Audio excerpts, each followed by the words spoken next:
Rome, 1615.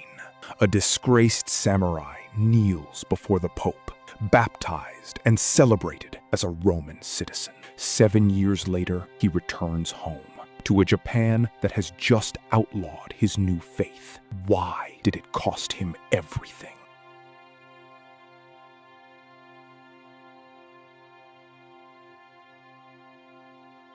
He sailed 30,000 miles to meet a pope.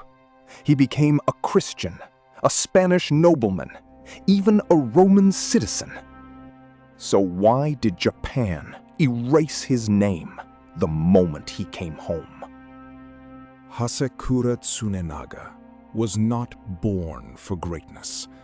His father, a minor Date clan retainer, had been convicted of corruption and forced to end his own life, a disgrace that nearly destroyed the family's name. Tsunenaga inherited what remained, a shrunken fief, a tarnished house, and little hope of rising further. By his early 40s, he was simply one more provincial samurai, serving a restless and ambitious lord in the cold north of Japan. Nothing about him suggested a man destined for Rome.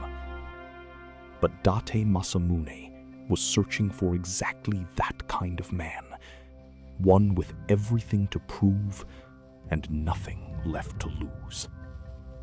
In the shipyard at Tsukinora, something impossible was taking shape. A Western-style galleon, built by Japanese hands under a foreign shipwright's guidance, big enough to cross an entire ocean. Date Masamune's ambitions stretched far beyond Japan. Trade routes to New Spain, an alliance with the Spanish crown, perhaps even leverage against the shogun himself. He needed an envoy who could kneel before kings without asking questions. Hasekura, dutiful and expendable, was chosen. He did not choose this mission. It chose him, and it would carry him further from home than any samurai had ever traveled. On October 28th, 1613, the San Juan Bautista slipped out of Tsukinora harbor, carrying roughly 180 souls, samurai, sailors, merchants, and missionaries, toward a horizon no one aboard could truly imagine. Hasekura stood at the rail in his black lacquered armor, watching the coast of Japan shrink into mist. He carried sealed letters from his lord, instructions to negotiate trade and alliance, and a private uncertainty he told no one. He was 42 years old, leaving behind a wife, a son, and a country he might never see again, for a destination most of Japan had never heard of. The Pacific crossing took nearly 3 months of storms, sickness, and endless gray water. When the San Juan Bautista finally reached Acapulco in early 1614, Hasekura stepped onto a continent no Japanese samurai had ever set foot on. New Spain overwhelmed him. Strange fruits, unfamiliar faces, churches built of stone rising taller than any castle he knew. He pressed on overland toward Veracruz, then boarded a Spanish galleon bound for the Atlantic. Every mile carried him further from the world that had shaped him, and closer to one that would soon demand he become someone entirely different. Spain received him with genuine fascination. A samurai in full ceremonial dress was a spectacle unlike anything the Spanish court had seen. Hasekura landed at Sanlúcar de Barrameda in October 1614 and traveled on to Madrid, where King Philip III granted him a royal audience. But the warm welcome carried a quiet condition. Spain would not seriously discuss trade or alliance with a nation of non-believers. If Hasekura wanted his mission to succeed, the path forward ran through the church. The decision waiting for him was not a diplomatic formality. It was a question of what he was willing to become. On February 17, 1615, in a royal chapel in Madrid, Hasekura Tsunenaga was baptized by the king's own chaplain. He took a new name, Felipe Francisco Hasekura, kneeling where he had once merely bowed. Was it faith or calculation, or both at once? No record fully answers that question, and perhaps even he could not have. What is certain is that the man who rose from that font was no longer only a samurai serving Date Masamune. He was now, in the eyes of Catholic Europe, one of their own. A conversion that would open doors in Rome, and one day close every door back home. By late 1615, Hasekura's procession reached Rome itself, and the city turned out to see him.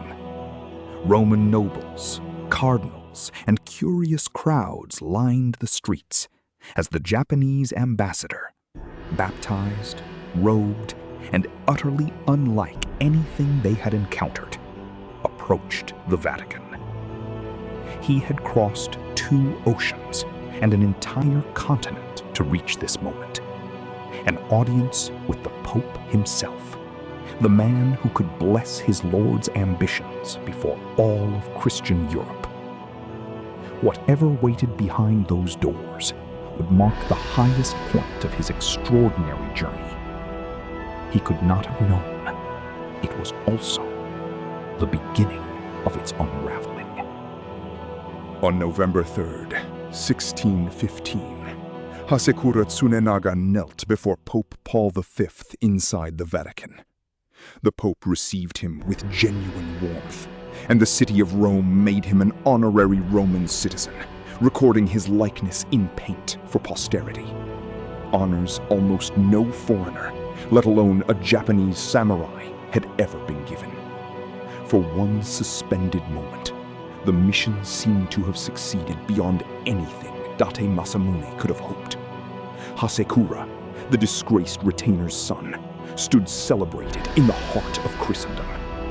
It was the summit of everything he had sacrificed to reach. And it was already, quietly, too late. Word had already reached Rome, carried across the same oceans Hasekura had crossed. In 1614, while he was still at sea, the Tokugawa shogunate had issued an empire-wide edict banning Christianity. The very faith he now wore as a title, Felipe Francisco, was already a crime in the country he served. Spain's ministers, hearing this, grew cold on any talk of trade or alliance.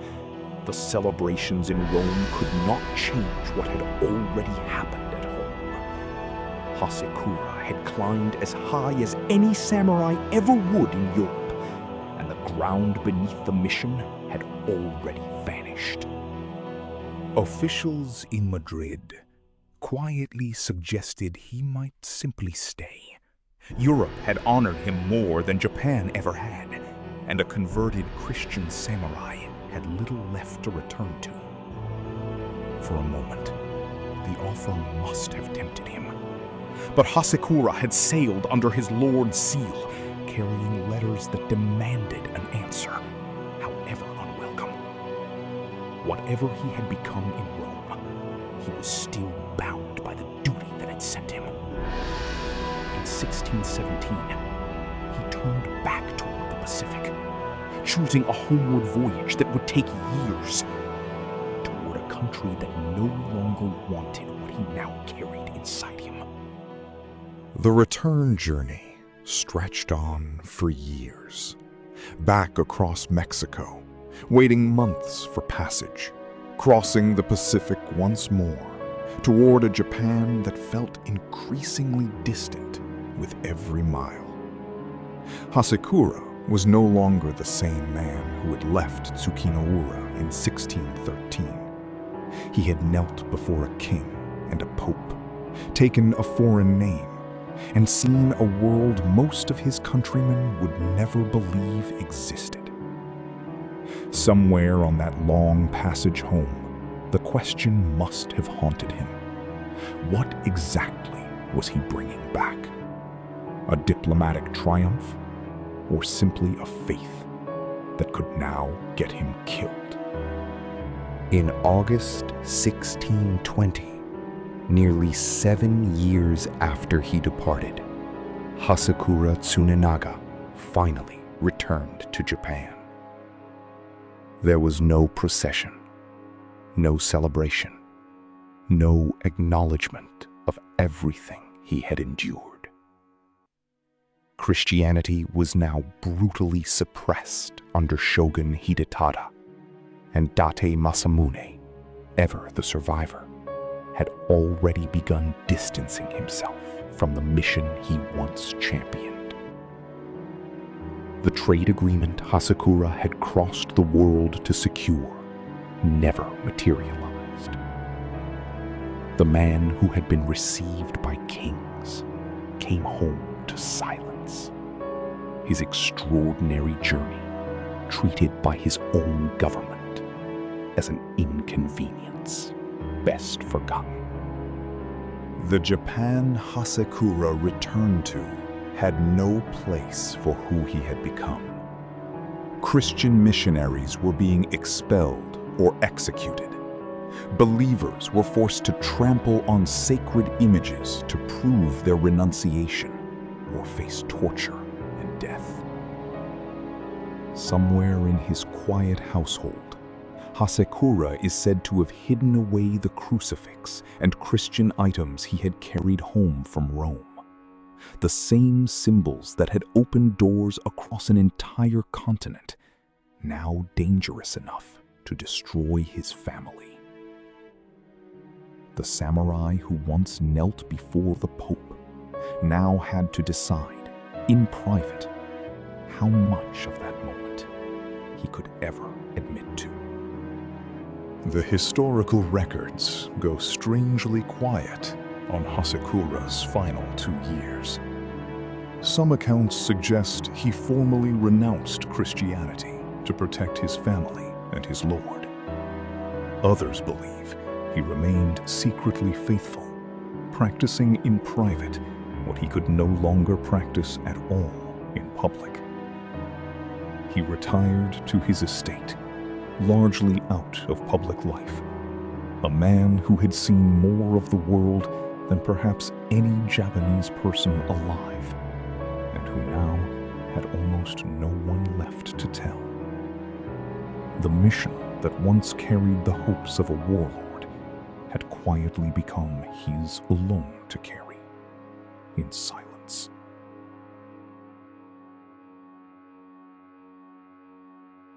Hasekura Tsunenaga died in 1622, most likely of illness at his family estate in Tohoku.